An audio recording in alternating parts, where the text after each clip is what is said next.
estudantes de engenharia ambiental aqui da Universidade Veiga de Almeida.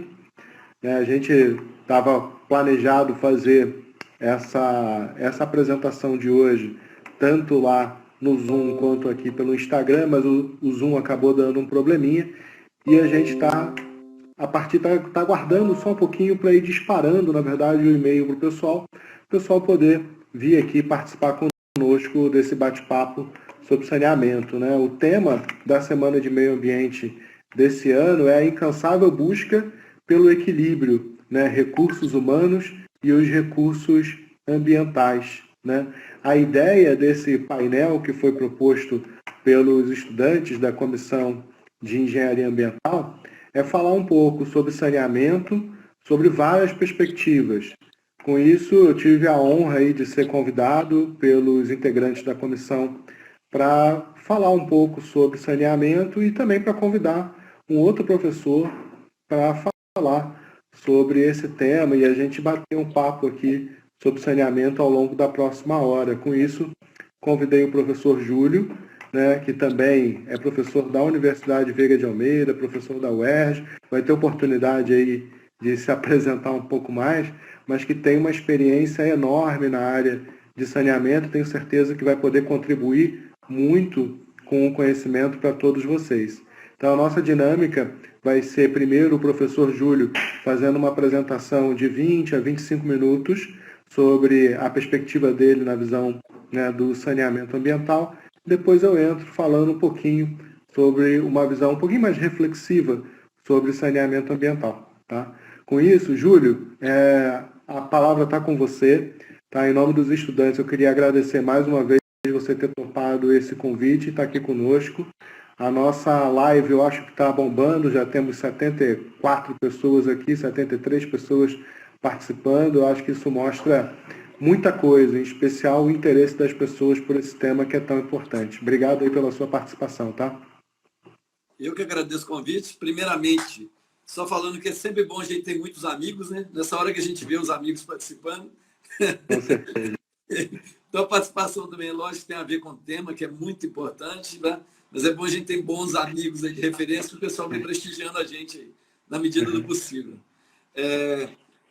Assim, esse tema, ele se tornou muito importante, é um tema assim, extremamente importante, apesar da gente dar pouca importância disso quando a gente elege os nossos gestores, né? E os nossos gestores também dão pouca importância nisso quando eles mantêm aquele mandato deles de 4 anos. Por quê? Saneamento não se faz em 4 anos. Saneamento tem que ser um plano de Estado, não pode ser um plano de governo, de campanha.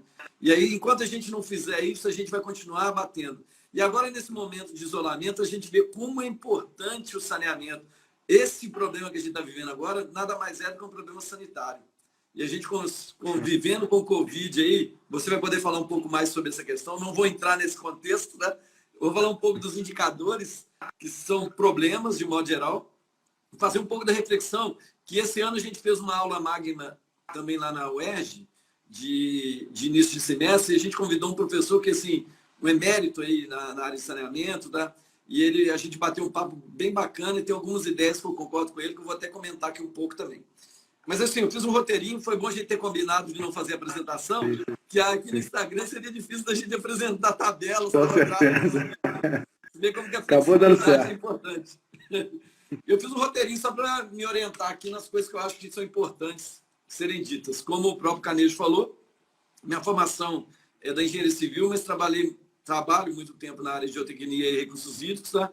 E me embrenhei para essa área de recursos hídricos de modo geral e especificamente saneamento. Trabalho com a parte de drenagem urbana, essa parte de... Andei falando um pouco dessas questões sanitárias aí no Rio de Janeiro. Vou falar um pouquinho desse aí, que eu vi que os alunos queriam ouvir um pouquinho da questão do nosso problema do Guandu esse ano, que a gente viveu no início do ano, aí, um problema sério. Ainda convivemos com o problema, só esquecemos do problema. Mas o problema continua aí.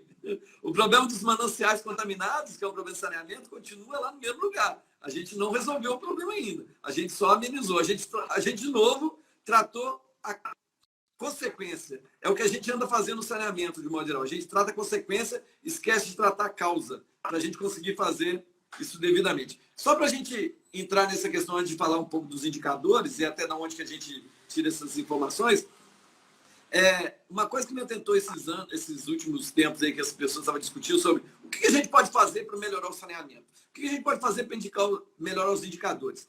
E acho que o problema do Guandu, aí com a SEDAI, ficou bem claro para a gente que é o seguinte: todo mundo se incomoda com a falta de água tratada, mas pouca gente se incomoda com a falta de esgoto tratado. Só quando o esgoto chega na gente, que é o problema que aconteceu. Todo mundo começou a discutir a questão do esgoto não ser tratado a partir do momento que a contaminação desse esgoto sanitário nos mananciais, na região lá da complexo de captação lá do Guandu, começou a influenciar muito negativamente o tratamento e a eficiência do tratamento que a gente tem lá da água. Então, a gente só está falando de esgoto porque a gente começou a ser afetado por água. E aí foi levantada uma discussão outro dia numa reunião que eu achei bastante interessante. As nossas companhias não deveriam ser de saneamento. Devia ser companhia de tratamento de água, captação, tratamento e distribuição de água, captação e tratamento e distribuição tratamento, coleta, tratamento e disposição do esgoto sanitário. Por que isso? Porque, em termos de sociedade, a água tratada é muito mais impactante. Então, os nossos gestores falam assim: se eu tenho dinheiro para investir em saneamento, eu vou investir em tratamento de água, porque a população vai reclamar do tratamento de água, mas a população reclama pouco do tratamento do esgoto. E aí eu posso investir menos no esgoto. Isso é uma das coisas que mostra para a gente a falta de investimento no esgoto sanitário, no tratamento, coleta, tratamento e disposição, que a gente acaba tendo uma questão de investimento maior na água. Tanto é que os índices mostram isso. No Brasil e no Rio de Janeiro, a gente tem mais de 90% da população recebendo água tratada e tem menos de 50% da população tendo esgoto tratado. Isso reflete muito a questão do investimento, onde está investindo mais. Porque o impacto de uma campanha política é muito mais forte na água tratada do que no próprio esgoto tratado. Olha que problema. Só que o nosso esgoto tratado acaba afetando a nossa água tratada, que é o que a gente viu com o problema do Guandu. O problema do Guandu, exclusivamente, foi por falta de tratamento de esgoto. Está jogando lá o esgoto dentro daqueles rios lá, os rios Iguaçu, Rio de Queimados, que estão contaminando o manancial e automaticamente dificultando o meu tratamento de água, que é muito caro. O tratamento de água hoje é muito caro pela SEDAI. A SEDAI gasta muito dinheiro em produto químico. Você pode discutir um pouco a qualidade e tudo mais? Até pode. Não acho que esse nem é o problema. O problema é que não estão se investindo para modernizar a forma do tratamento. De acordo com o quê? Com o problema que a gente tem cada vez mais grave da qualidade da água dos mananciais que estão chegando. Então, está muito caro tratar água. As pessoas até falam assim: não, mas a gente não está tratando água, a gente está tratando esgoto. É mais ou menos isso. É tanto esgoto que se joga nos mananciais que a gente começou a ter um tratamento de esgoto já, praticamente, nas estações de tratamento. Mas era estação de tratamento de água. Como que agora eu vou transformar isso numa estação que realmente consiga tratar aquela qualidade daquele manancial tão ruim? Olha como que a gente é um efeito cíclico. As pessoas acham que só tratar água resolve, mas não resolve. A partir do momento que a gente continua aquele negócio, né? Nos projetos de captação e tratamento de água, a gente tem lá: a cidade capta água a montante e joga seu esgoto a jusante. A cidade da frente pega sua água montante e joga o esgoto a jusante. E você vai fazendo isso ao longo de um rio. O Paraíba do Sul acontece muito isso. Se você percorrer o nosso rio Paraíba do Sul, que infelizmente hoje até na discussão de uma banca de qualificação do mestrado que eu estava, até se discutiu: nós estamos no estado de um rio só. Isso foi forte, eu acho que um professor falou sobre isso. E eu realmente entendo isso, porque o nosso grande rio é o Paraíba do Sul, apesar da gente ter outros. Mas o grande rio que quase que a gente usa para tudo ao longo do nosso estado é o rio Paraíba do Sul, que não nasce no nosso estado, nasce em outro estado. A gente ainda tem esse problema ainda. E aí, nesse caso, a gente tem lá o SNIS, que é o Sistema Nacional de Informação sobre Saneamento, e existe um instituto chamado Trata Brasil, que todo ano ele faz uma avaliação desse grande massa de dados e faz um ranking. Mal ou bem, gostando ou não desse ranking, você pode ter algum questionamento, porque ele cria alguns índices para fazer o ranking. Eu acho o ranking um negócio sempre problemático. Eu não gosto muito de ranking. Ranquear é um negócio complicado, porque se você muda os indicadores de ranqueamento, você muda a ordem das pessoas. Você muda a ordem ali. Então tem que ter muito cuidado quanto a isso. Mas se a gente analisar de uma forma mais qualitativa esse ranking, é interessante, porque vocês vão ver que quem são os melhores, os 10 ou os melhores 20 municípios em saneamento, eles não vão sair daquela lista ali. Eles vão se tornar os 20 piores municípios em saneamento só de eu mudar algum parâmetro. Não vai mudar. O que pode mudar é a ordem de um é primeiro, vira segundo, vira terceiro, mas isso aí não é uma questão absoluta. Esse ranking tem que ser analisado como relativo. E aí a gente vê o Rio de Janeiro, nosso estado, nesse ranking com representatividades fortes da Baixada Fluminense e São Gonçalo entre os 10, 20 piores, e praticamente Niterói, hoje praticamente só filiando lá entre os melhores, por exemplo. Isso indica que a gente está muito mal. Isso é um indicador forte que está mostrando que está mal. Relativamente, isso é importante. Em formas absolutas, eu tenho meus vamos dizer assim, minhas críticas, porque o peso que pode se dar, por exemplo, no investimento, o peso que se dá na água, é relativo. Então, eles fizeram um ranqueamento que eu acho que segue isso e mostra a evolução dos estados. Né? E qual que é outro problema? Esse ranking ou essa avaliação que a gente tem sai em 2020, mas ela tem 2 anos de atraso. É 2018. Então, e ainda tem um detalhe. Esse ranking que a gente tem, que eles fazem, são dos 100 maiores municípios do Brasil. Pior ainda, se a gente está ruim entre os 100 maiores municípios, imagina entre os piores, entre os municípios menores, que praticamente você não tem investimento em saneamento, quase não se tem investimento em saneamento. Então, a situação, eu acho que é até pior do que a gente até vê. Eu acho em termos de saneamento, porque a gente acaba elegendo com todos os problemas que a gente vê nesses grandes municípios, os municípios de pequeno porte, praticamente eles captam água no rio e jogam esse esgoto no rio de novo. Quase que in natura. Tratamento no máximo, tratamento preliminar, não é nem primário. Está no gradeamento, às vezes, que é pior ainda. E aí tem um outro detalhe que eu deixo um pouco para você levantar aí nas discussões, a gente pode até falar, que é o seguinte, o Covid ficou muito importante no saneamento, no primeiro momento, por causa da água. Porque tudo passa por higienização, limpeza das superfícies, limpeza das mãos, você fazer higiene com água, apesar de ter álcool gel, o importante é água e sabão. Só que ainda tem um outro agravante ainda maior, que eu acho que pode perpetuar por aí, que já está começando a pesquisar e já se notou indícios do coronavírus no esgoto sanitário. E aí a gente começa a ter uma preocupação muito grande, porque a partir do momento que eu jogo meu esgoto lá no Guandu, a nossa legislação de tratamento de água não tem como padrão de potabilidade coronavírus. E aí, como que vai ficar isso? Como que eu vou medir isso aí? Como que eu vou fazer esse tratamento? Esse esgoto vai ser jogado no manancial, eu vou chegar com uma água agora com indícios lá de coronavírus, esse vai passar no tratamento de esgoto, de água, e aí, vai ser retirado, vai ter uma completa desinfecção, vai ter algum parâmetro de medição disso? Olha como que eu já tenho que começar a mudar a minha legislação até para atender isso. Já tem um problema na legislação que é o tal do tão famoso aí, como fala que a gente viveu muito tempo aí falando de dezembro e janeiro, da Geosmina. A Geosmina ficou até brigando, porque o pessoal fala assim, não, mas os padrões de potabilidade estão atendidos. Na maioria das vezes, sim, entre aspas. Porque se você pensar no padrão de potabilidade, Geosmina não faz parte, mas odor e sabor faz. E aí se enganaram um pouco quanto a isso. E aí começaram a interpretar. Então, tudo é interpretação. Então tem que ter cuidado quanto a isso. E aí, de qualquer forma, o que eu estou levantando é o seguinte, o coronavírus levanta fortemente a bandeira do saneamento, fortemente, tanto em termos de tratamento de água como tratamento de esgoto. E olha uma coisa que eu acabei falando aqui.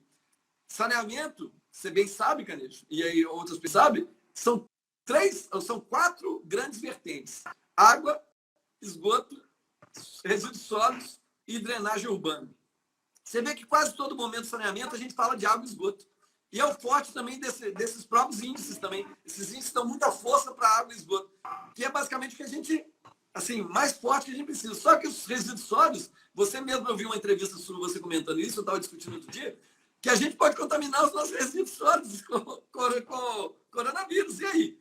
Como que você vai fazer? Como você vai fazer reciclagem, os locais de compostagem, reciclagem, você vai estar contaminando essas pessoas? Existe algum padrão agora que você pode usar para fazer com que essas pessoas, por exemplo, tenham cuidado quanto a isso? Entendeu? Ainda e aí não. você tem a drenagem urbana. Tem cidades que você não tem o separador absoluto. Você tem cidades que você não tem no Brasil o sistema de drenagem de águas fluviais e de esgoto separado. Tem locais que você tem os dois juntos e tem locais que você nem tem a drenagem de água. Você não tem nada. Então, quer dizer, mais uma coisa para a gente se preocupar, que essa questão do coronavírus fortalece a necessidade de uma palavra chamada investimento em saneamento. Mas os nossos governantes, infelizmente, eles tratam isso como gasto. Enquanto eles tratam isso como gasto, o gasto eu posso deixar de lado. Porque ele não vê uma visibilidade tão forte politicamente, porque, infelizmente, como eu disse, saneamento não se faz em 4 anos. Saneamento não se faz no mandato de 4 anos. Saneamento tem que ser um plano de Estado, onde tem que ter sequências de operações. Eu só acredito quando a gente tiver um plano desse sendo seguido por vários governantes, tá? Infelizmente, a gente tem uma coisa que um faz uma parte, o outro começa outra, e a gente acaba se perdendo nisso. Você vê agora durante esse... E aí, eu tentei começar a fazer um estudo, eu vi alguns gráficos, eu sou formado em matemática também. Então, eu gosto muito de matemática. Apesar de engenheiro, eu já gosto de matemática, mas eu ainda, como formei em matemática, ainda gosto mais de matemática. E aí eu fico vendo alguns gráficos de tendência, e aí eu vi gráficos aí, monologue, que você consegue mudar a curva, achei coisas assim, muito bacana. Eu comecei a tentar fazer alguma coisa parecida também. Só que, assim, a gente bate muito na falta de registro, na subnotificação. A gente está com um problema sério de notificação, por exemplo, dos casos. Então, por mais que a gente consiga fazer correlações, a nossa correlação não é fidedigna ainda, porque os nossos dados eles não são tão fiéis em termos de contaminação, de morte mais ou menos. De morte não é o ideal também, mas de morte razoável. Mas a contaminação é mais crítica, porque às vezes a pessoa se cuida em casa, não afeta tanto nela, então ela nem vai ser registrada como um caso de coronavírus. Mas se a gente analisar, tem uma coisa importante chamada injustiça social. E essa injustiça social ela tem tudo a ver com saneamento. Regiões mais pobres são mais afetadas com saneamento, sim, em termos de infraestrutura, mas o saneamento afeta todo mundo. Vou dar um exemplo clássico. A Baixada Fluminense, que é muito afetada com a falta de saneamento, mas ela contamina a Baía de Guanabara, que afeta todo mundo, inclusive quem não está na Baixada Fluminense. Então, o saneamento ele vai além da injustiça social. Ele é pior nas regiões de injustiça social, nas comunidades, por exemplo. Agora a gente vivenciou, eu até andei dando uma entrevista sobre a questão de como fazer para ajudar as pessoas nas comunidades carentes. Por exemplo, Rocinha. O cara não é questão de fazer higiene, não. O cara não tem água em casa, falta água. Como que ele vai fazer a higienização das suas coisas, da sua alimentação, da sua mobília, da sua própria higiene pessoal, se falta água? Então, coisa básica que ele tem que fazer. Nesse momento, eu preciso de ter o quê?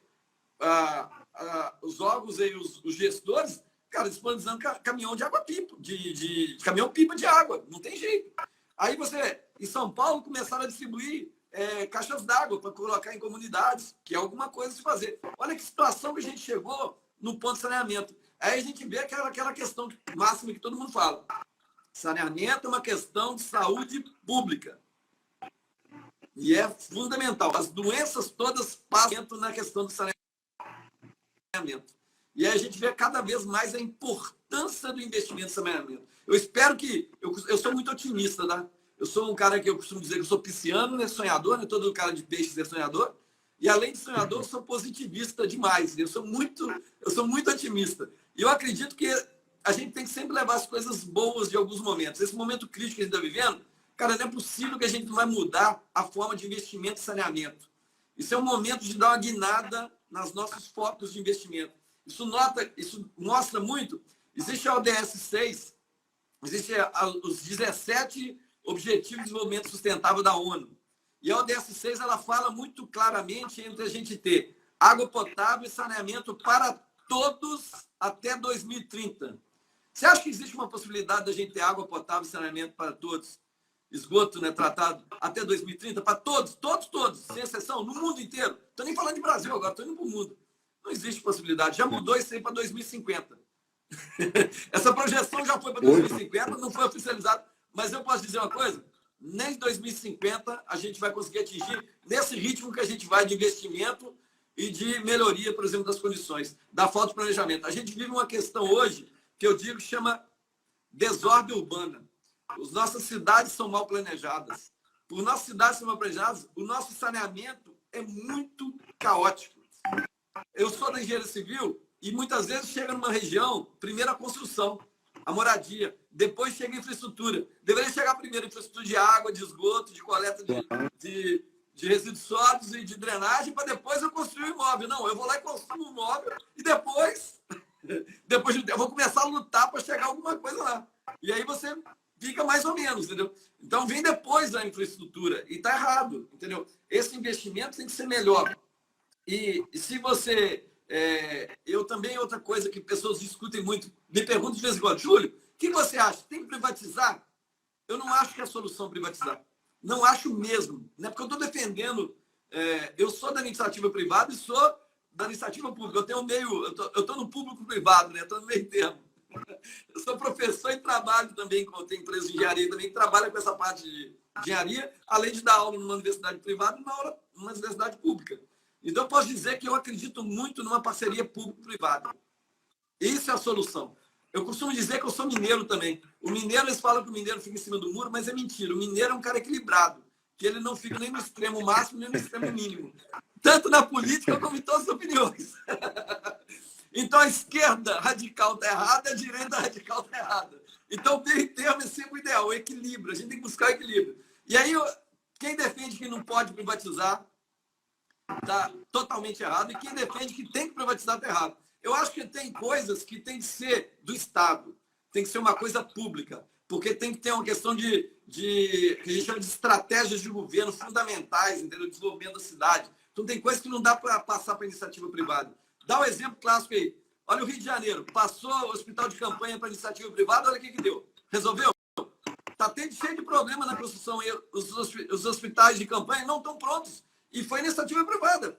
Foi passado. O governo delegou essa função e não foi feito. Quer dizer, isso prova que não é só privatizar. Não é essa a solução. A gente tem que melhorar a eficiência das nossas instituições. A eficiência, seja público, seja privado, ele tem que melhorar. As pessoas têm o engano de achar que tudo privado vai funcionar melhor do que público. Não é verdade isso. Tem algumas coisas que sim, que funcionam melhor no privado, tem outras coisas que precisam ser públicas, que precisam ter um controle do Estado. Então, eu não acredito que o saneamento ele pode ser puramente privatizado. Eu tenho que mesclar isso. E se eu mesclar isso, eu te garanto que a gente vai ter o ideal. Mas achar esse equilíbrio não é fácil. Porque a própria gestão entre público e privado não é uma coisa fácil de fazer. Entendeu? Essa fórmula, não existe uma fórmula fácil de chegar e aplicar. Eu pegar essa fórmula assim, Canejo, vou dar para o prefeito do Rio de Janeiro para fazer isso ano que vem. Não tem essa fórmula. Não existe. Mas a gente precisa começar a dialogar e começar a implantar algum tipo de coisa que facilite essa questão. Nesse contexto também, a gente tem, que eu falei da região, a gente tem um outro problema, que esse problema ainda é mais difícil da gente resolver. Aí você vai falar, pô, Júlia, isso aqui só traz problemas. Né? Não, eu estou levantando alguns problemas para a gente discutir. Por exemplo, o nosso problema tanto de água, como de esgoto, como de drenagem urbana, até mesmo de resíduo sólido, ele deveria ser comunidade bacia hidrográfica. Então, eu acredito muito nos comitês de bacias. Tem todos os seus problemas, comitê de bacias, tem vários problemas, inclusive. Existe uma questão política envolvida ali, que é outra questão, mas eu acredito muito nos comitês de bacias, que é uma forma da gente delegar coletivamente, que ali eu tenho iniciativa privada e o poder público, tudo junto ali, tentando discutir uma melhor solução. Mas em termos de bacia hidrográfica. Só que nossa divisão política de cidades, de bairros, de estados, até de país, ela não acompanha a bacia hidrográfica. A nossa bacia hidrográfica, às vezes, ela cabe em 2 municípios. Ou eu tenho um município com várias bacias hidrográficas. E aí eu tenho soluções diferentes. Só que os prefeitos, os governadores, eles não entendem isso. Ele não entende que se a minha bacia hidrográfica ela compõe Nova Iguaçu e Rio de Janeiro, eu tenho que juntar os prefeitos de Nova Iguaçu e Rio de Janeiro para poder discutir uma solução para a bacia hidrográfica. Eu não posso dar uma solução no meu município se o outro município não participar. Então, isso torna um pouco mais difícil a questão das políticas públicas, mas, por outro lado, demonstra a necessidade da gente não privatizar completamente. Imagina privatizar completamente. Aí vai ter uma empresa que vai entrar no Rio de Janeiro, vai cuidar disso, e aí na outra prefeitura não tem empresa, e como fica? Ela vai ter a divisa do município, aí a divisa do município é uma rua. Aí da rua para lá eu não faço nada, da rua para cá eu faço alguma coisa. Então, não faz muito sentido esse tipo de coisa. Então, esses índices eles precisam ser melhorados, mas eu acredito que o índice, inclusive, de esgoto sanitário é um dos piores, apesar da drenagem urbana não ser das melhores também, mas a pior condição que a gente tem é do esgoto sanitário, que não é fácil coletar o esgoto. Dá um exemplo clássico, mais um problema. É fácil eu coletar tradicionalmente o esgoto de comunidades verticalizadas do Rio de Janeiro? Vou lá na Rocinha e vou fazer o sistema de esgotamento sanitário da Rocinha. Não é tão simples, mas eu preciso fazer alguma coisa. Eu preciso tentar unidades, sei lá, de tratamento de esgoto independentes. Existem alguns projetos assim em outros países. Aqui no Rio de Janeiro já tentaram alguma coisa parecida. Teve alguns problemas, mas não pode desistir disso. Eu acho que a gente tem que pensar numa unidade de tratamento meio individualizado, porque a gente não consegue verticalizar, por exemplo, o sistema de coleta, e aí dessa forma você consegue melhorar as condições daquela população. Aí você fala assim, pô, Júlio, vai lá e tira todo mundo de lá e leva para outro lugar. O Rio de Janeiro, da década de 70, já fez mobilização de favelas, de comunidades e não resolveu. Criaram a Cidade de Deus. Criaram outro problema grande, Cidade de Deus. Naquela época, Cidade de Deus era longe da cidade. Era afastada, era quase um presídio, um exílio. Hoje, Cidade de Deus está dentro da cidade. A cidade cresceu tanto que absorveu. E a gente continua com o problema lá que foi criado, na remoção de comunidades. Então, a remoção de comunidades também não é a solução. Então, a solução não é simples. A solução passa por uma questão de planejamento urbano. Chegamos na palavra ideal. Então, o saneamento ele precisa de planejamento urbano. Não adianta a gente querer atacar o saneamento, atacar aquele esgoto que está caindo na praia de Ipanema. Não é uma coisa direta assim. Eu tenho que atacar a causa do problema. E a causa do problema passa por um planejamento das cidades. E aí passa daquela discussão bonita. Vou dizer três coisas bonitas, eu acho, que acontece. A gente fala assim, ó, cidade sustentável. Bacana demais essa palavra sustentável, né? Eu falo até com o pessoal, quer ganhar um projeto, põe duas palavras. Sustentabilidade e inovação. Duas palavras para você ganhar projeto em órgão público. Quando vê essas duas palavras, seu projeto é sustentável e inovador, todo mundo, caramba, esse projeto é maravilhoso. E é mais ou menos isso. Cidades sustentáveis é importantíssimo. Cidades resilientes, porque você concorda comigo que eventos da natureza a gente não consegue prever 100% e a gente tem que saber conviver com eles. Então, como que eu convivo com desastres naturais, entre parênteses naturais, né? São desastres ambientais, não são naturais. Muitas vezes maximizado ou catalisado pelas ações antrópicas, né? Eu consigo fazer isso através de quê? De cidades mais resilientes. A partir do momento que eu tenho algum problema, a cidade vai rapidamente se adaptar e conseguir voltar à sua vida normal. Quando eu tiver cidade resiliente mais cidades sustentáveis, eu tenho a verdadeira cidade inteligente. Que todo mundo sonha um dia, eu sonho muito. Todo mundo que da minha idade, que já viu o desenho lá das famílias Jetson, não sei se apareceu essa semana aí, todo mundo fazendo, o pai fazendo videoconferência, aí todo mundo fala assim, só não tem um carro que voa. Ainda. Então, mas passa por isso. A gente tem uma cidade realmente inteligente, hábeis e resiliente. Isso é um sonho, mas isso passa por a gente ter um planejamento. Isso passa por a gente fazer saneamento. Não tem como ter cidade sustentável, ter cidade resiliente, ter cidade inteligente, sem falar em saneamento. Não adianta você querer tecnologia. Você pode ter tecnologia mais avançada que você tiver numa região. Se você não cuidar das pessoas, e cuidar das pessoas passa por você ter a questão da saúde pública, e o saneamento é um ícone fortíssimo na saúde pública, a gente não consegue fazer isso. Só para completar isso aí, nesse raciocínio, só para lembrar, a gente temos... Isso eu estou falando, e a gente acaba falando de um contexto geral, e no contexto urbano é ruim. Mas no contexto rural, ele não é ruim. Muitas vezes ele nem existe.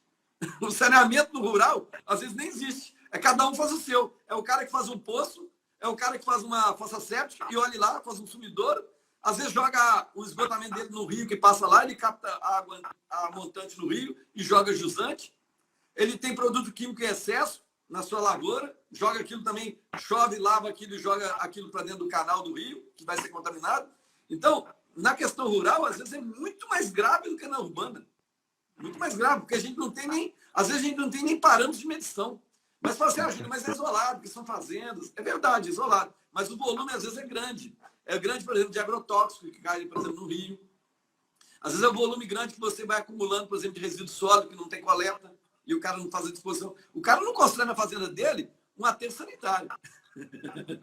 Ele não faz a disposição do resíduo dele. Entendeu? Se não tiver nada lá, ele vai jogar algum lugar, vai enterrar. Parece brincadeira, mas é. Você sabe disso. O cara vai lá e acaba e joga em terra. Só que ele esquece. Ninguém vai procurar. Exatamente. Só que ele esquece que ali de baixo tem um chorume que vai ser gerado, vai atingir o lençol freático, vai contaminar ele mesmo. Com o poço dele. Vai contaminar o poço dele que ele cava lá. O próprio poço que ele faz para captar água. Só que ele também não tem controle de medição, por exemplo, dos parâmetros de potabilidade. Ele acha que a água é boa, a água é limpa, a água é perfeita, tá certo? Então, às vezes no rural a gente tem condições até piores do que no urbano. No urbano mais assim, gritante, eu acho, né? Mas aí posta de novo, planejamento urbano. Essas grandes concentrações das cidades é um agravante. Então, por exemplo, eu, sinceramente, se alguém me oferecesse, Júlio, você quer ser prefeito do Rio de Janeiro? Você está maluco. É tanto problema para você resolver. Que você hoje, ninguém vai entender que você precisa de mais de 4 anos para tentar resolver.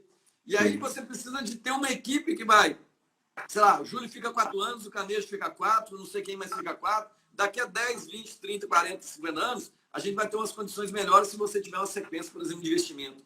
É lógico que não dá para esperar 20 anos para ter uma resposta. Não dá para esperar 20 anos. Eu preciso de respostas mais curtas. E aí eu preciso eleger as coisas mais críticas. Por exemplo, eu não posso ter o esgotamento ser jogado numa vala aberta no rio urbano. Esses nossos rios urbanos que tem aí na cidade. E eu não posso simplesmente criar uma TR, né? Que é uma estação de tratamento de rios, simplesmente que é uma forma paliativa de melhorar as condições do rio antes de jogar ele na Bahia, por exemplo. Eu não posso transformar isso numa estação de tratamento de esgoto. Jogar água o esgoto no rio e depois tem uma estação de tratamento de rios aí. Não é isso, entendeu? São os paliativos que não resolvem. E nos rios urbanos isso fica muito grave para a gente. A gente vê os rios que a gente tem pela cidade cada vez mais desgastados. Nosso Rio de Janeiro tem uma questão das lagoas muito forte. Barra da Tijuca tem muita contaminação. Então, aí de novo aquela questão da injustiça social. É sim um problema de saneamento em locais mais pobres, mas não é como dizer assim, uma exclusividade da região mais pobre. Barra da Tijuca não é tão pobre assim e eu contamino as lagoas. Lagoa Rodrigo de Freitas, em volta dela, não tem tanta pobreza assim e eu contamino também a Lagoa Rodrigo de Freitas. Então, existe uma questão também de contaminação de clandestinidade, tá? E aí, a gente precisa também ter consciência das pessoas. Infelizmente, a gente não tem essa consciência de saneamento. Infelizmente, que eu falo assim, população. Porque se a gente fosse mais rigoroso em relação a essa questão do saneamento, a gente exigiria mais dos nossos governantes. E os nossos governantes seriam cobrados para ter uma melhor investimento. Aí eu gosto muito de falar isso. Investimento em saneamento. Porque a gente tem tanta coisas depois que vão acontecer, tanta coisa que vai ser, vamos dizer assim, em cadeia, que vai melhorar numa cidade, que só da gente investir no saneamento, você tem uma melhoria das condições assim, das pessoas numa região assim, fundamental. Deixa eu só ver mais uma coisa. Tá. Eu acho que era isso, tá? Que eu acho que eu queria falar dos indicadores. Então, como a gente tem alguns indicadores aí, vocês podem consultar. Quem quiser consultar depois, tem o SNI, que é o Sistema Nacional de Informações sobre Saneamento, e está assim. E aí a gente está atrasado sempre. Aí que eu comecei a falar, eu esqueci de falar. A gente está sempre atrasado, pelo menos em relação a esses dados. Então, os últimos dados que saíram agora em 2020, eles são de 2018. Que saiu em 2019, que a gente analisa em 2009 e 2017. Então, as condições, elas têm que ser acompanhadas para a gente ver uma tendência de pior ou de melhora. Se a gente não... Aí você fala assim, mas investiu mais em 2019 do que investiu em 2018. Beleza, mas a população também cresceu. Aumentou, as cidades concentraram. Isso é uma outra questão. A questão econômica faz com que tenha concentração de pessoas em grandes centros. Isso é um outro problema que a gente tem também. Por isso que o planejamento urbano ele não pode ser, como dizer assim, desmembrado da questão do saneamento. O saneamento ele tem que ser discutido dessa forma. E esses índices provam para a gente, só para lembrar, que a questão dos 4, né? Resíduos sólidos, a questão de água, numa pesquisa nesse Sistema Nacional de Informação e Saneamento, a gente tem em torno de 80%, 90% no Brasil para cima, a população atendida com água tratada e com coleta e tratamento de resíduos sólidos. Mas a gente tem menos de 50% em termos de esgoto sanitário. E a gente tem cidades que nem tem drenagem urbana. Tá? Então, a questão do esgotamento nosso e tanto de drenagem urbana é mais crítico do que essas condições aí que a gente tem de água e de esgoto, de resíduos sólidos, que não é a melhor, mas é um pouco melhor comparado a outro problema de saneamento, que é o esgoto e a drenagem. Só para finalizar, na questão de drenagem, tem cidades que não têm drenagem. E aí a gente volta de novo ao problema. Quando acontece chuva, o que acontece? Alagamentos dessas cidades. E aí você vai ver que não tem um regime, não tem um sistema de drenagem mínimo. Ainda vou dizer uma coisa pior. Quando você tem, não é proibido em cidades mas não é ideal, a gente ter o que a gente chama de esgotamento unitário, né? Misturar água de chuva, que é a drenagem urbana, com água de esgoto. O problema é quando isso acontece em cheias, né? Então você mistura isso, aí você tem a volta todo esse esgoto para essas moradias, por exemplo. Então é muito crítico quando acontece isso. Então, em locais, por exemplo, onde você tem baixo índice pluviométrico, por exemplo, em regiões do sertão nordestino, não é tão criminoso você colocar junto, unitário, esgoto e chuva, porque chove pouco. Você geralmente não vai ter nas regiões questão de alagamento, por exemplo, e voltar esse esgoto junto com essa água pluvial. Mas em locais onde você tem um índice pluviométrico alto, não pode se fazer isso. Você tem que separar o esgoto da água pluvial, porque senão você vai ter problema durante essa questão de alagamentos, inundações, problemas de contaminação dessas regiões aí. Tá certo? Mas era mais ou menos isso, uma ideia geral, acho que no bate-papo aí. Eu levantei vários problemas para você tratar agora, Canejo. Minha tarefa é levantar os problemas e a tarefa sua é de solucionar todos eles. E agora eu vou ouvir sua solução. Quem me dera. Júlio, obrigado aí, tá, pela palestra, pelo bate-papo. Eu fiquei, assim, muito feliz da sua participação especial, porque eu já te acompanho há algum tempo, sei da sua visão, que é muito crítica. Eu acho que tem muita sintonia com a minha maneira de pensar. Tenho certeza que os meus alunos aqui na Veiga também conseguem ter essa mesma visão, o que corrobora um pouco com a minha linha de pensamento, a minha linha argumentativa, seja na universidade, seja na minha vida profissional. Então, mais uma vez, obrigado aí. Tá? Ao longo da sua fala, eu fui vendo vários pontos que eu acho que, assim, você levantou realmente a bola, a minha vontade era de cortar ali, mas eu vou tentar condensar, vou tentar condensar alguns pontos para poder fazer alguns cortes organizados, se assim pode dizer. Mas foi levantado essas bolas. Eu cheguei até em algum essa nossa. Eu queria falar vou tentar falar aos poucos aqui as lembranças que vêm a partir da sua fala. Eu queria agradecer também ao pessoal que está pessoas aqui hoje falando do saneamento. Eu acho que o principal passo, que é exatamente a gente motivar as pessoas, está conseguindo dar. Então isso é muito bacana, ver esse envolvimento, essa participação, com um tema que a gente enfatiza aqui, o quão é importante que a gente dê a devida visibilidade, a notoriedade a esse tema em função da importância que ele tem. Né? A minha ideia era falar um pouco sobre essa relação saneamento, saúde e sociedade no âmbito da crise que a gente está vivendo na pandemia de Covid-19. E você foi cirúrgico em vários pontos. Eu vou tentar costurar alguns desses pontos junto com essa minha proposta no dia de hoje. A né? bola está com Com você. isso, a bola está comigo agora. Então, eu começo só fazendo uma breve reflexão que a gente tende a esquecer que o ser humano aqui no planeta, ele é um sopro.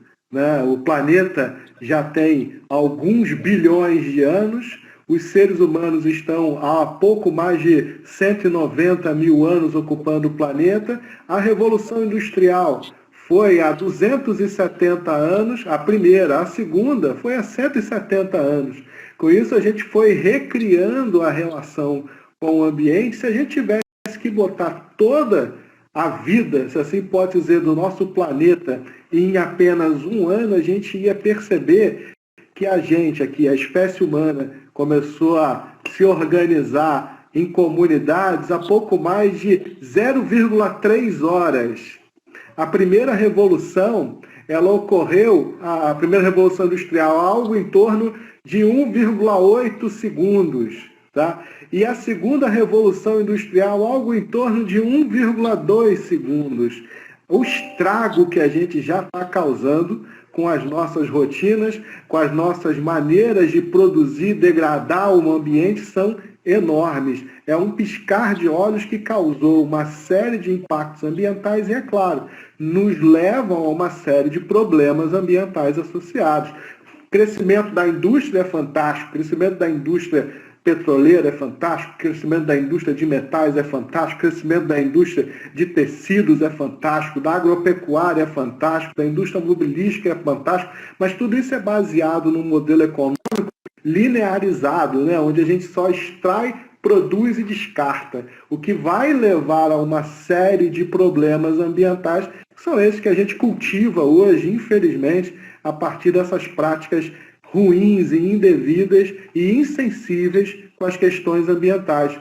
Com isso, a gente tem um panorama que a ONU está sempre lá alimentando, que são os 7 maiores problemas ambientais que a gente enfrenta na contemporaneidade. Eu fui dar uma olhadinha lá, ver o que eles pensavam.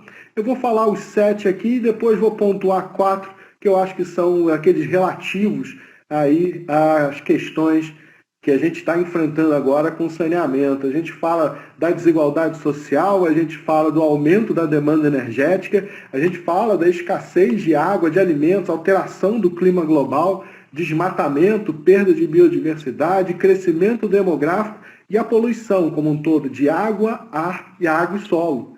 E se a gente for olhar, né, com um pouquinho mais de cuidado, com uma lupinha do que integra o saneamento, a gente vai ver, né, que a desigualdade social tem relação direta com o saneamento. Né? A poluição do água e do ar tem relação direta com o saneamento. Né? O crescimento demográfico tem relação direta com o saneamento.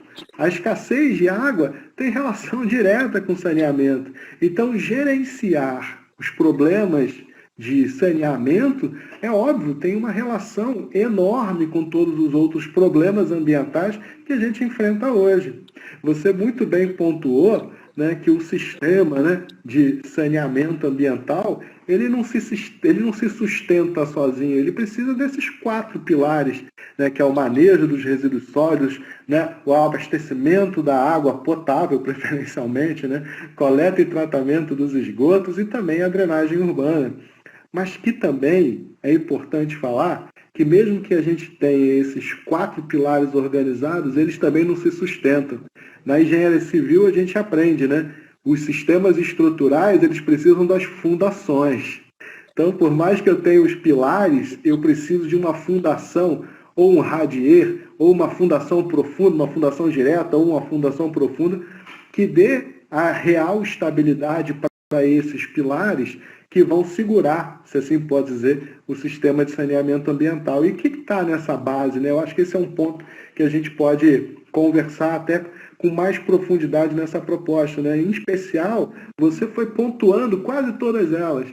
Políticas públicas, investimento público e privado, uma participação social é fundamental, compromisso público além dos mandatos, né?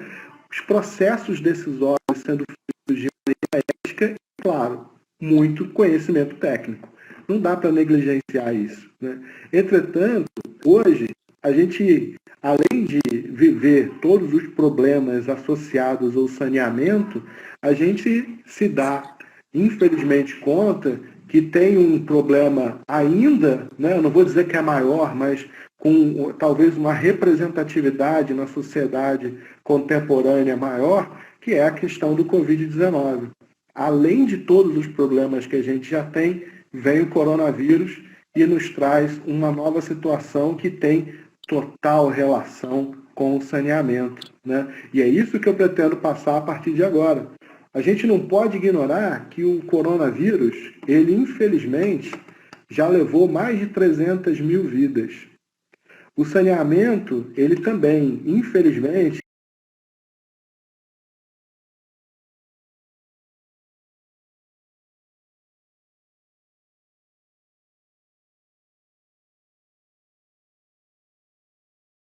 a ação de uma hora acaba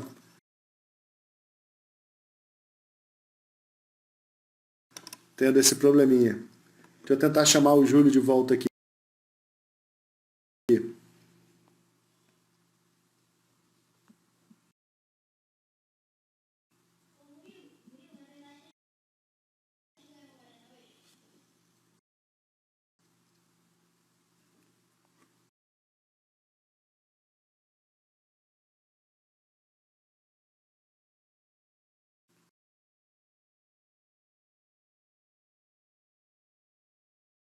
arretado agora. Eu imaginei, você lembra que eu falei isso no início, né? Lembro. O assunto ficou bacana, ficou interessante, mas a 1 hora acabou. Veio um negócio e corta. Mas tudo bem, a Mas tá gente vai bom. dando segmento. O pessoal está entrando aqui. O pessoal está Tá entrando. Eu voltando a vou galera, já avançar mais um voltou pouquinho. metade. Já voltou metade. Já voltou. Então, Pelo beleza. Eu vou menos, dando ó, segmento devagarinho. vou te dizer uma coisa, Canete. Você tá tendo uma prova de fogo. Se a galera tá voltando é porque tá bom, entendeu? Então, senão todo mundo Isso é caiu para verdade. desistir e ir embora, tá vendo? Se o pessoal tá voltando para assistir, porque tá interessado ainda. Isso é um bom sinal. Vamos dizer que é um bom sinal.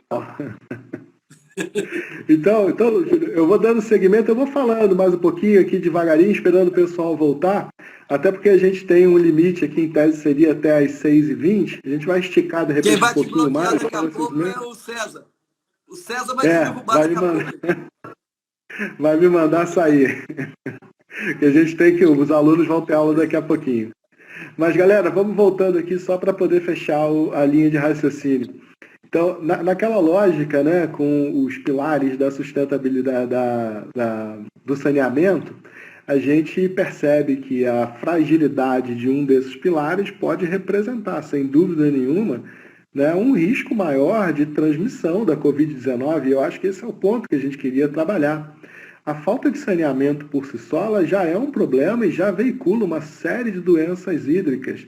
A gente já pode estar sujeito a uma série de doenças só pelo fato de não ter saneamento. As mais comuns são a diarreia, disenteria, cólera, hepatite, leptospirose, etc. A população já doente, ela busca o apoio das UPAs, dos hospitais, e que, na verdade, são sobrecarregados exatamente pela falta de saneamento. E imaginando um cenário como esse que a gente está vivendo, no qual o Covid ele se alastra com uma velocidade incrível, a gente acaba submetendo outras pessoas a áreas de risco, a contágio, por falta efetiva de saneamento. Uma coisa acaba puxando a outra.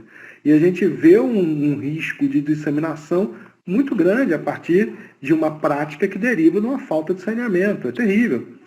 Essa falta de saneamento, ela acaba impactando, como o Júlio bem disse, na falta, na redução de higiene necessária, para fazer com que a doença seja minimamente travada. Essa falta de coleta, de tratamento de esgoto, ela acaba expondo as pessoas aos micro-organismos excretados das pessoas doentes, o que efetivamente pode veicular, mais uma vez, a transmissão das doenças. O contato, como eu já comentei em algumas entrevistas que eu dei, com os resíduos descartados com pessoas com sintomas ou até mesmo efetivamente comprovadas com contaminação, se tornam também potenciais transmissores da doença. Então, o saneamento está todo interligado, ou seja, se o saneamento estiver equilibrado, se tivermos efetivamente um sistema de saneamento ambiental que privilegie coleta de resíduos, que privilegie abastecimento de água, coleta e tratamento de esgoto e drenagem urbana, a gente tem a tendência, sim, a reduzir a transmissibilidade da Covid-19. Dessa forma, acredita-se que essa gestão integrada do saneamento ela vai figurar como uma importantíssima estratégia para reter o contágio e, consequentemente, fazer com que essa curva que está todo mundo lutando para baixar, ela também reduza, fazendo com que, em especial, essa comunidade mais carente, que não tem acesso ao saneamento, ela seja, sem dúvida nenhuma, uma vítima maior até desse contágio. A gente vai começar a ver isso e está começando a ver uma escalada muito grande dos casos, em especial nesse contexto. A gente poderia se perguntar, mas como é que essas pessoas que estão numa situação de maior carência, elas vão conseguir lidar dentro desse cenário? É muito difícil dizer, porque o único excesso que essas pessoas têm é o excesso de carência. Como o Júlio bem colocou aqui, recomendar que essas pessoas higienizem as mãos várias vezes ao dia com sabão, sabonete, quando essa pessoa não tem água e não tem dinheiro para comprar um sabonete, é quase que é quase que uma agressão você esperar que a pessoa adote posturas que ela não tem água, não tem o básico para fazer. Quem dirá comprar álcool gel, álcool 70 para higienizar as mãos e a sua casa? Né? Ou seja, a gente tem uma zona, a criação de uma zona de excluídos mesmo, né? Excluídos do sistema de saúde, excluídos das práticas de saneamento, que faz, sem dúvida nenhuma, com que esse cenário e os riscos de transmissibilidade ele aumente. Né? É muito difícil a gente pedir para que essas pessoas não entrem mais carentes, não entrem em contato com o esgoto, quando o esgoto flui naturalmente na porta da sua casa através de uma vala negra. É impossível pedir para que essas pessoas tenham maiores cuidados quando não há sistema de drenagem e quando chove, como o Júlio aqui também bem começou, essa mistura de água, esgoto e lixo inunda não só a rua, mas também a sua casa. Então a gente vê a transmissibilidade da doença por vários aspectos, em especial nos casos mais sensíveis com as comunidades carentes.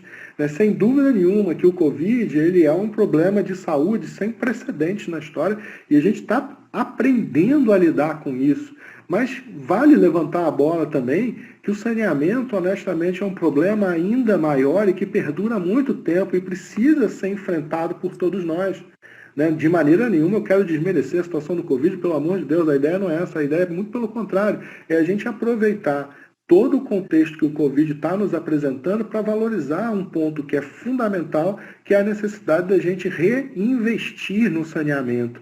E reinvestir, Júlia, é óbvio, é dinheiro, tem que chegar dinheiro, mas não é só dinheiro, é reinvestir esforço também e cumprir o compromisso das pessoas com as questões ambientais associadas ao saneamento.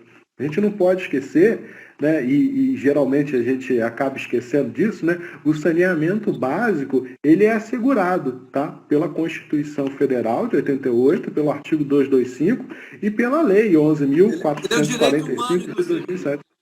É um direito humano e a gente acaba, a gente de uma maneira geral negligencia isso, mas é óbvio que os poderes políticos, aqueles que são os tomadores de decisão, eles lá no legislativo ou até mesmo no executivo, eles acabam sendo mais ainda negligentes em função das suas obrigatoriedades. Então, se esses camaradas já adotarem práticas um pouco mais éticas nesses processos decisórios, já vai ser um grande passo. Mas é notório, que o poder político nos últimos anos ele tem se mostrado no mínimo,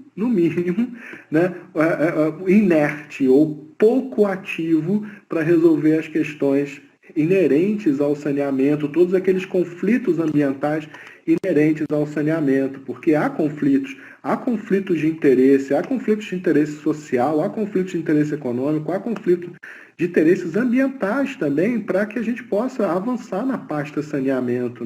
Esses governos, assim como o Júlio também aqui bem colocou, eles deveriam investir em políticas que gerem resultados muito além de seus mandatos. A ideia é essa. Mas nem sempre isso é interessante politicamente por questões que, infelizmente, a gente precisa enfrentar com bastante obviedade no dia de hoje. A gente está acostumado a saber que lixo não dá voto, esgoto não dá voto, água dá voto. É por isso que a população aqui no Rio de Janeiro tem 90% de água e 35%, 36% de esgoto. Então, assim, a gente chega num índice que é extremamente preocupante e que, de certa forma, de maneira nefasta, comprova essa teoria aqui desses dois professores de saneamento que estão aqui conjecturando sobre soluções para esses problemas que a gente enfrenta, Mas tem algumas outras ideias também, e eu acho assim, a gente também não pode querer que o poder público resolva tudo sempre, porque por mais que seja efetivamente essa responsabilidade, a culpa é dele, de certa forma, a gente não pode esperar que ele resolva sozinho. Então tem algumas ideias, na verdade, que vêm surgindo, em especial a gente trabalhar nas comunidades carentes, essas que são mais vulneráveis pela falta de saneamento, trabalhar o conceito de colaboração com eles, é muito importante, o conceito de representatividade e o engajamento socioambiental. Em alguns momentos isso beira uma certa utopia, mas é necessário a gente dar um primeiro passo. Tem muitas ONGs que desenvolvem esses papéis, tem muitos grupos que articulam nesse sentido, mas a gente precisa avançar mais, porque eles são realmente pessoas invisíveis, virtualmente inexistentes para o governo. Então Só eles precisam complementando de voz. rapidinho, Carneiro. Claro, diga. Só para complementar. Você tocou num ponto fundamental. Não existe saneamento sem o social. Então, sem engajamento Claro. social. Se a gente não conseguir engajar a sociedade, por mais que a gente tenha investimento em alguns locais, a gente não consegue avançar. Porque alguns pontos são necessários de você não ligar sua rede clandestinamente nas águas pluviais. Tem várias questões também que a sociedade tem que se envolver. Isso aí, como você falou, é fundamental. De você trabalhar o que a gente chama de comunidades carentes ou comunidades vulneráveis, né? Eu acho que isso é importante. E essa conscientização não é uma coisa fácil também, não. É uma coisa complexa. Não, de jeito Mas eu nenhum. acho que por isso que passa, por isso que a gente discutiu sobre parceria público-privado e engajamento social, que são, inclusive, os comitês de bacias tentam esse engajamento social. É realmente um desafio e é algo que tem que ser investido, porque nós, muitas vezes, somos agraciados pelo fato de ter saneamento básico na nossa rua, na nossa residência. A gente, às vezes, não consegue entender o quão duro é para uma pessoa não ter lá um chuveiro para tomar banho na sua casa e o quanto isso pode impactar na dignidade dessa pessoa. Nessas comunidades mais carentes, as pessoas não têm banheiro, usam banheiro seco ou nem isso, ou escavado, um buraco no chão, assim, são condições tão ruins, tão insalubres, que levam a condições terríveis que eu acho que a gente precisa, de alguma forma, né, investir não só recursos, mas, é claro, muitos recursos, mas também soluções que promovam a colaboração, a representatividade e esse engajamento, né?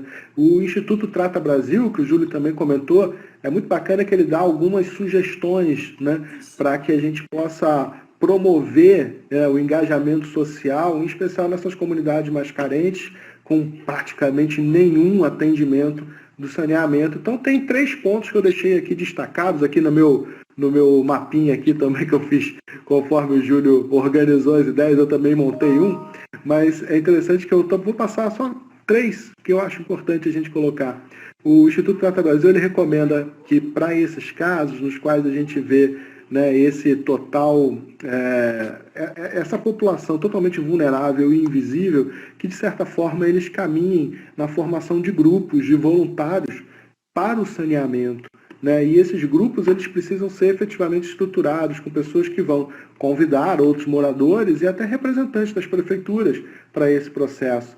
É importante que esses grupos também eles visem a organização de algumas reuniões para troca de informação e que descrevam os problemas da falta de saneamento naquela comunidade, tentando minimamente deixar isso registrado e que façam capacitação dos seus jovens para depois encaminhar esses resultados para a prefeitura. É necessário que a gente caminhe nesse engajamento.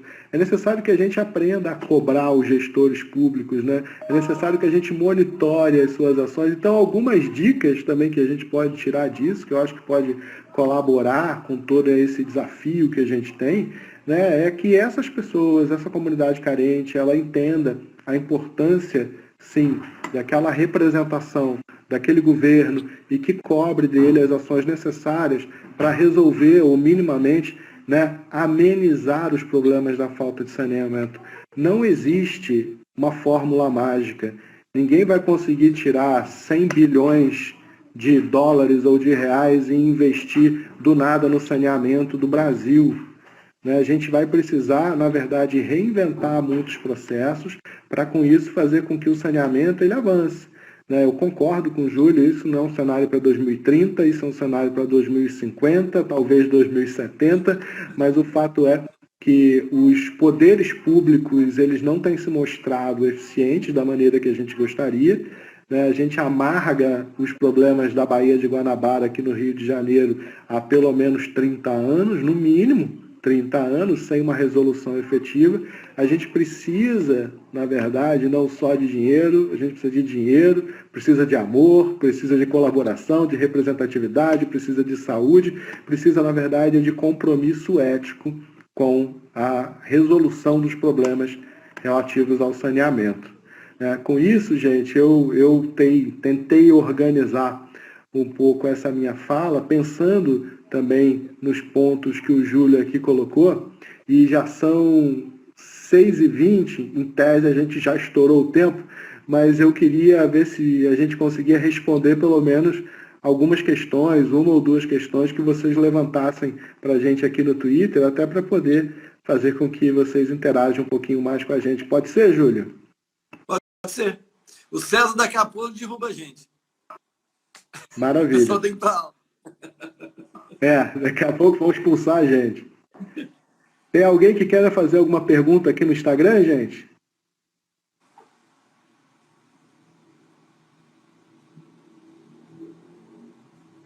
O pessoal da comissão já colocou assim, nosso tempo. Eu acho que... Ó, só um comentário aí para complementar isso que você falou. Eu acho assim, foi ótimo. Te agradeço muito o convite de ter participado aqui. Fiquei muito satisfeito com o seu convite. Tá? Aceitei de prontidão, não hesitei em te responder. Eu acho sempre bacana, eu te conheço há um tempo já, sei das suas ideias, colabora muito com o que eu falo também, com as minhas ideias. Acho que foi um debate interessante. A gente deixa aqui uma ideia importante para a gente poder discutir. Eu acho que uma palavra importante de tudo isso que a gente falou é a questão social. São as pessoas. Eu acho que não dá para fazer nada sem as pessoas. Eu acho que a gente perde um pouco isso no momento político que a gente vive. Sem fazer campanha política aqui, a gente perde um pouco muito isso. A gente precisa do social, a gente precisa das pessoas. Por mais que a gente tenha a questão socioambiental, sim, é fundamental, mas engajamento social é fundamental para a gente fazer qualquer coisa. Então, a partir do momento que a população estiver consciente, e aí algumas pessoas falaram sobre educação ambiental, acredito muito nessa questão da educação ambiental, acredito muito com o que a gente possa fazer com as crianças, acho que a gente vai crescendo essa consciência vai chegando no adulto. Convencer o adulto talvez seja mais difícil, mas preparar a criança para um mundo melhor, eu acho que é o ideal. E aí a gente talvez vai formar grandes líderes, né? Que é o que a gente está precisando às vezes também, uma liderança. Porque a liderança também sai desse social. Esses nossos políticos, teoricamente, gostando ou não, são nossos representantes. Gostando ou não de quem está aí governando, gostando ou não de quem está aí no Senado, na Câmara de Deputados, são os nossos representantes. E a gente tem que formar melhor essas pessoas que vão chegar lá. E aí eu acho que esse engajamento social, ele passa por essa educação ambiental também, entendeu? As pessoas comentaram sobre isso aí. Eu acho, assim, agradeço o convite mesmo.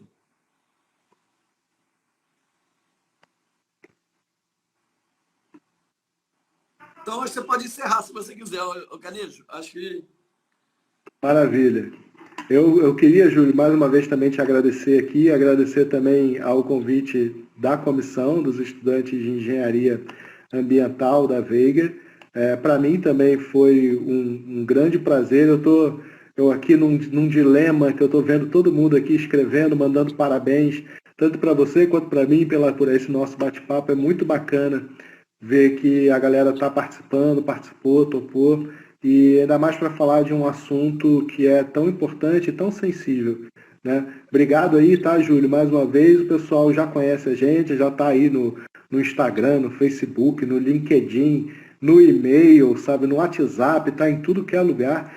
Então, quem tiver alguma dúvida, alguma questão, manda lá para a gente por e-mail mesmo, ou por zap, o caminho que vocês preferirem, que a gente vai estar disposto aí sempre a dar esse feedback, essa resposta, porque nós, como professores, educadores, temos aí uma função ética de estar orientando vocês sempre em função das necessidades que surgem. O nosso principal objetivo é que esse conhecimento ele reverbere, ele se multiplique e forme aí pessoas ainda melhores e na área ambiental ainda mais conscientes e mais éticas, tá? Júlio, muito obrigado aí, tá?